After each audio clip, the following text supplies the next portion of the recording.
So recently, a mass shooting happened in Australia. 12 people died and more people were injured. And this was during the first day of Hanukkah. It was obviously a terrorist attack. And so, before I begin, I'm just going to say a few things. But the first one is that this was obviously a planned attack where a father and son, who were both Muslims, came in and shot them celebrating Hanukkah. And not only that, but an attacker who saved them was also a Muslim as well. But before I get too deep into that, I'm gonna say this, which is I know some people have the idea that all Jews collectively have this like hive mind together where they all work together to accomplish every goal in humanity together. But that's not really true. Not every Jew does that. Not every Jew is responsible for what, like, I would say, like, Israel does or any other government does. Some people are just, living their lives, trying to have fun and enjoying themselves. And during this tragic event, it just happened that someone planned an attack against them and it killed a bunch of them. And now I'm getting to the other thing, which is Australia for it had a mass shooting. So what happened was Australia doesn't have an outright gun ban, but they have extraordinarily strict gun laws. So what's happening there is that it's basically like you need a reason to have a gun, and the whole thing is that's how they believed it to be. But what happened was they made it as hard as possible to restrict people to get guns and to have them. And then something like this happened, where the whole thing is criminals don't really give a fuck about the laws. So that's another aspect of it. So whether or not he had to smuggle the gun in, do whatever means to get it, he would have found a way to get one, or if not, he would have done it with another weapon to do that terrorist attack. And what's happening is that people in Australia have gotten way too busy into blaming like weapons, guns, knives, or anything in general for attacks rather than the person themselves and looking into why this happened. But a good example is they started banning machetes in certain cities because of the spike in violence. They also started banning like certain knives, they banned guns, they banned lots of stuff. They also banned swords. And all those things, while they are things that might restrict or may lower the amount of stuff that happens, people that are willing to do violent attacks like this don't really generally care about the laws. If they find a way to do it with a baseball bat, with another knife that's legal, with a car, with any other item because they want to do this attack, they generally will. So the whole thing is they are micromanaging a deeper issue, which is some people are just fucking evil. And now we get to this part, which is the government knew about his existence and knew about his ties to ISIS before this incident even happened. Why was he allowed to be roaming the streets? And I'm just gonna say it. A lot of governments have been acting absolutely fucking retarded. Absolutely retarded in every way of the meaning, which is they've been taken over by a hive mind of people that think just because you criticize one person, you're criticizing everything. For example, Islamophobia. This is something that a lot of people in that government will call you or will say that, oh, you can't say this about this people because judging them is bad. And this has created an entire system where the vast majority of the bad actors and bad people are making the entirety of that group look terrible because the reason is people don't want to attack the bad aspect of that group and get away with and get and remove it. It's a cancerous cell against all the peaceful Muslims who are there, who are just trying to live their lives, not hurt anybody, and want to just have a better life and, live in that culture itself. but the ones that try to forcibly change your culture, forcibly extract all the resources from it, and the ones who commit violent acts and, get away with it. These people are getting away with it because their inherent retarded idea that you can't judge this group of people, you can't judge this religion, you can't say anything bad about it because it's Islamophobic. This is a huge problem within the Australian government that has to be met with absolute authority.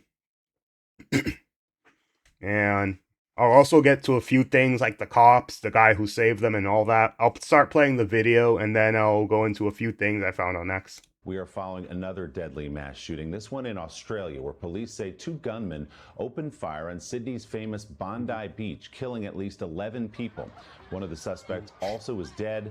Another is in custody. NBC's Raf Sanchez is following the latest developments for us. Raf, what more can you tell us?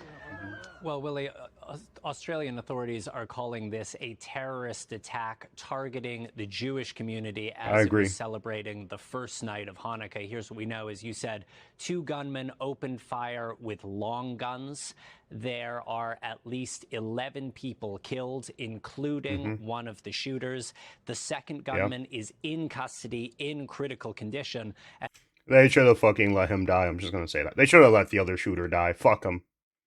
Unless they're going to torture him to extract information, I don't see any reason for that shooter to be alive. And authorities are now investigating whether a third individual was potentially involved. Now, amid the horror, there was also heroism. There is a video that is a little difficult to watch, but I want to show it to you in just a second here.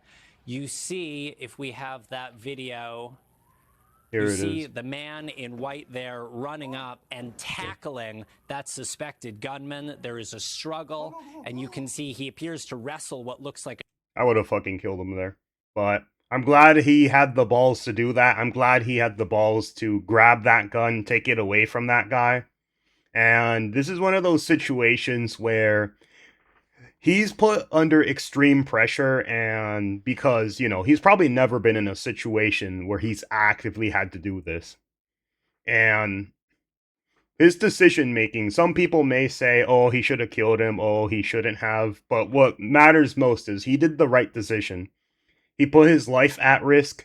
He took the gun away from the guy, and now that guy's disarmed, and thankfully that no one else has to die. So this guy was, I think it was like almost 50-year-old Muslim dad, and this guy was another Muslim. But good on him. He's a hero. He saved a bunch more people from potentially dying as well or getting injured. And he should get all the respect he deserves, every ounce of it. A shotgun out of that man's hands. Now, the individual in white has not at this point been identified, but local leaders are hailing what they say were extraordinary acts of personal courage by people who just jumped in at the scene. It is very likely that that man saved some lives by appearing to disarm that gunman.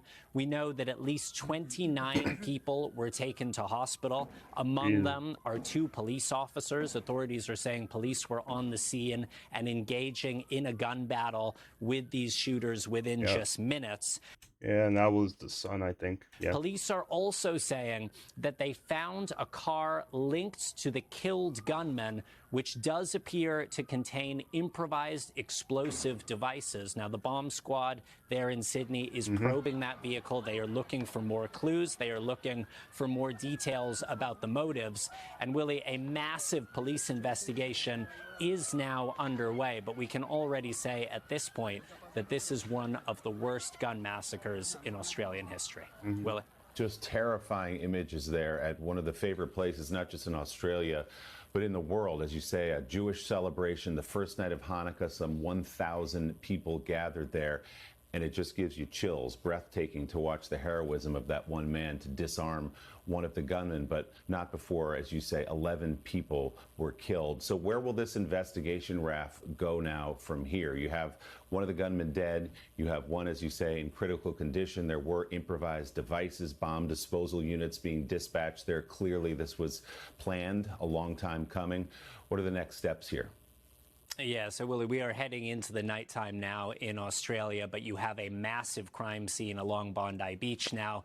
Lots of potential areas for evidence, areas for clues. Police there will be looking at the firearms. Guns are quite unusual in Australia. It has one Mm-hmm. of the lowest gun death rates of any developed country. And that's partly, Yep. Willie, because there was a major gun massacre in Australia in 1996. It's Mm-hmm. called the Port Arthur Massacre. More than 30 Yep. people were killed. And the Australian government responded extremely swiftly with a new wave of gun laws. It's difficult to buy weapons in Australia. There was an enormous national gun buyback. And that is part of the Mm-hmm. reason that this is just so shocking for people around the world, but especially in Australia, where Mm-hmm. gun violence is unusual.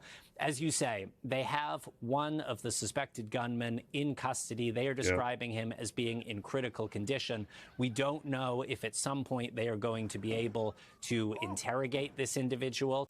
Yep. Yep. I want torture. I want them to torture him. That's what I want.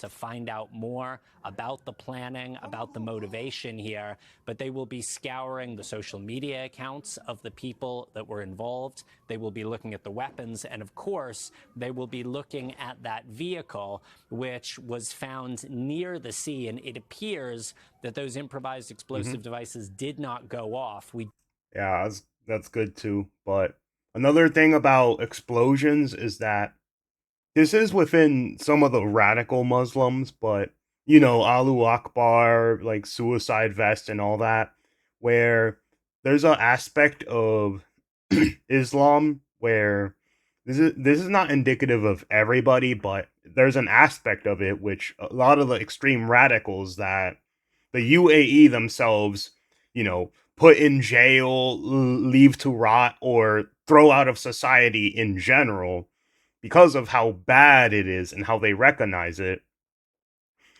Where if you do an action that kills like infidels or certain people that are against your religion, you get basically a you get basically rewarded for it by going to the afterlife by a law.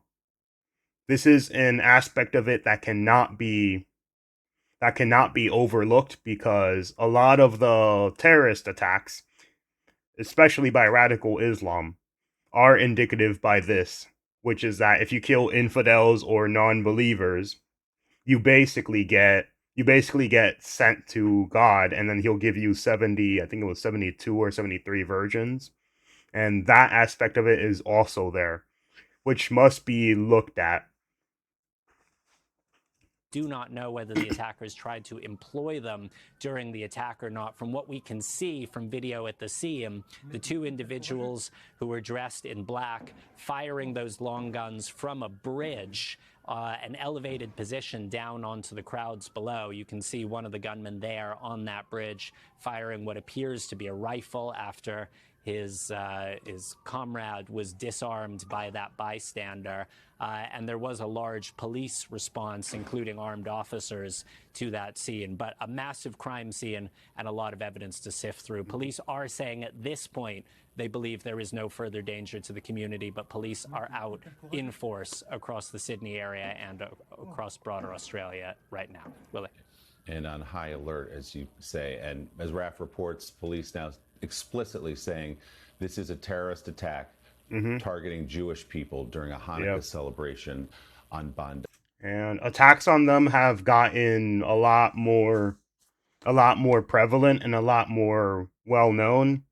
Like many have happened in schools here, many have happened in other places here.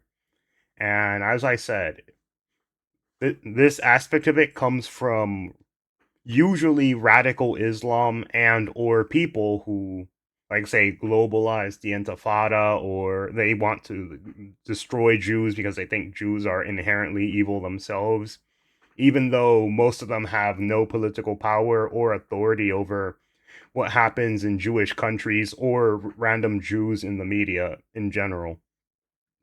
But this aspect of it has made it so that attacks towards them, some people celebrate them, which is a bad part of culture.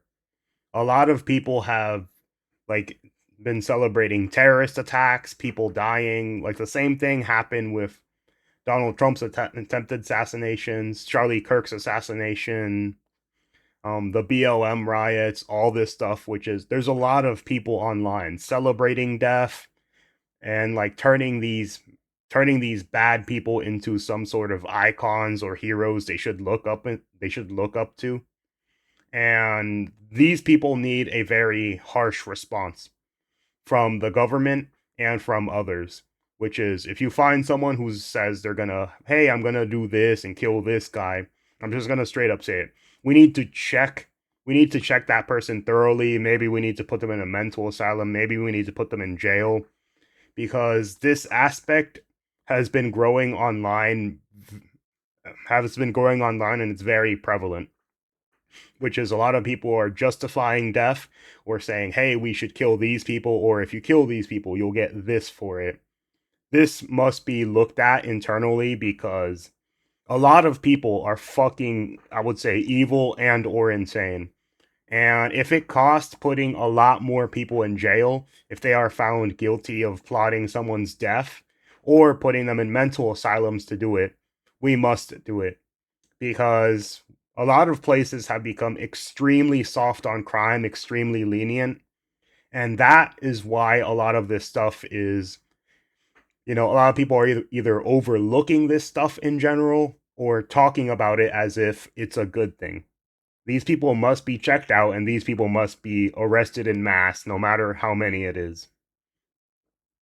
Because if we have to double our prison population and bring back asylums for these people just to make society safer and have less problems, I think it's perfect. The way El Salvador did. Now they are extremely peaceful. Now they are facing very little crime. And it's all because they put the retards in jail. And they forgot the key and left them there.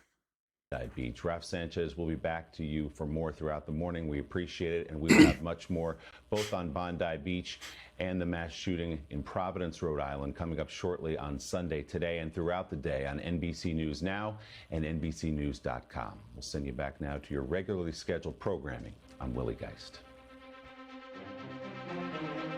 Yeah. But yeah, he's a hero. Good on him.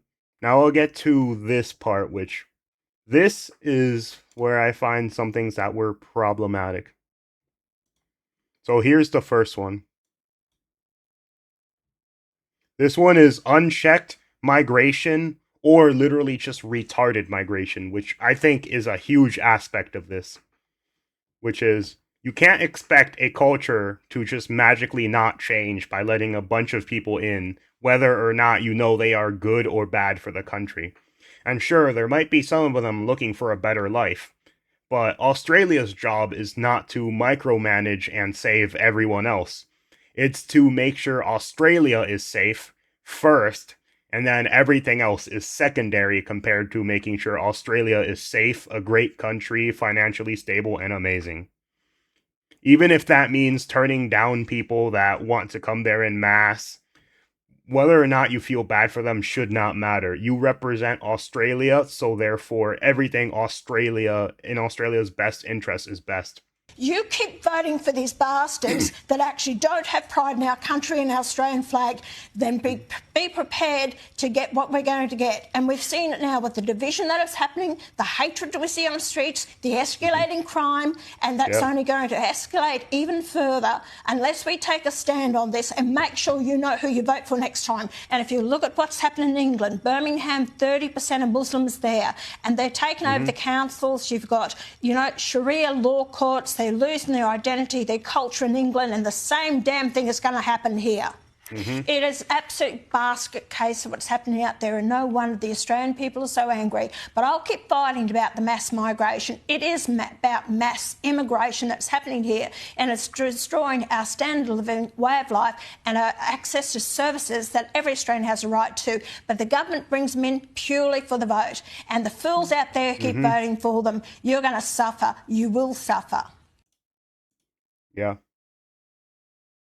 So this is a huge, huge problem in it. And it's that a lot of these people, because they are scared of, as I said, being Islamophobic, they don't want to look at the aspect that radical Islam is treated as harshly as it is in the Middle East for a reason. As harshly.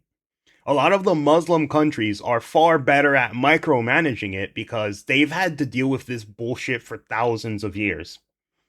And this is why Dubai is so safe. They understand radical Islam and they understand it better than a lot of people at the West. Having suicidal empathy is not an excuse to be fully retarded on this issue. It must be looked at and it must be dealt with the exact force needed, which is stop having unchecked migration, start arresting lots more people, no matter how many it is, until the country's safe, and make sure you have a peaceful homogenous culture. And now I'm gonna get into this, which is, I'm gonna say these two female cops, like everyone rightfully is complaining about them, but here it is. Simple as that. 20 minutes was 4 policemen there. Nobody gave fire back. Nothing. Like they are froze. Like for it looked like 20 minutes. Like, and they should the guy change magazine. I look at him all the time. And I think this is fully justified because the thing about police is that not all of them are actually, like, willing to risk their lives and fight. But there are some cases where they do. And the people that don't risk their lives because their job is protecting people. Maybe not at all costs, but maybe with the right standards, with the right codes, with the right everything, and managing to deal with that situation themselves. But everyone's rightfully judging these couple female officers, which is, I'm just gonna straight up say it. The bad part about diversity is lowering the standards for people who should never have been there in the first place. If these female cops, they wasted 20 minutes doing nothing, as they said, I want them all fired. I want them gone. They don't deserve that badge. They don't deserve to be there. You have to hire the standards. You have to hire the training, even if it costs a bunch of women not being able to get into the force. If you're a woman who's capable, good for you. If you're not, fuck off. But this inclusiveness has also led to, like, public safety going down because of stuff like this. And what, he said 20 minutes of doing nothing. Nothing. Like, yeah, that's just disgusting. I was with two of my babies under me, and I look at that, and it's just rifle and a pistol, and just shoot. And the other one was under. They start to come close to the audience. I think one of the people took his rifle and shoot him. That's one of them. That's what I saw. I didn't know how much I saw, but who were they targeting? Oh, all the crowd. Yeah, exactly. Everyone in the crowd, indiscriminately. Look, 4 officers were close, but failed to engage, with photos showing 3 female officers fleeing or hiding instead of attempting to respond to the threat. This is the problem with lowering standards right here. These women should have their badges revoked and never be allowed in the force ever again. Fucking retarded. Fucking retarded excuse. Hell no. They're supposed to deal with high stress situations like this. And this is what DEI has resulted in. Failure. Now we get into this. And this is what I meant by the government knew about him beforehand, apparently. The terrorist who shot up Hanukkah celebrations in Sydney was known to the police for years. Years after they foiled a terrorist attack and was investigated for his close ties to ISIS. You know, a fucking terrorist group. He should have never been out in the public. He should have been in custody forever or killed or put to death by the government. Why was he outside? Why was he ever allowed? Why was he ever allowed to, like, do this in the first place? They need to go extremely tough on crime, especially when it comes to having ties to ISIS and other terrorist groups. This is retarded handling of it. He should have never been out. This would have never happened if the police in Australia or the DAs or whoever made the decision to let this guy out was never put in charge of any position of power. But yeah, this is a sad event. This is a fucked up event. And a lot of things could have been done to either stop it from ever happening or stop it stop it even faster than it happened. And do you remember that? The guy who stopped it was a civilian, not a cop. These cops did such a bad job that a civilian himself was the one who stopped the terrorist attack. Yeah, a civilian. He stopped one of them by himself. And 3 female cops, what did they do? Fucking nothing. But yeah. It's a terrible thing. I pray for the families that had their members die and or get hospitalized after this event. And thank God, thank God for all the heroic cops who shot the other guy dead, and for the guy who took away the shotgun from that man. You guys are heroes. You guys saved public safety, and you guys made sure everything was perfectly fine. But yeah, that's all.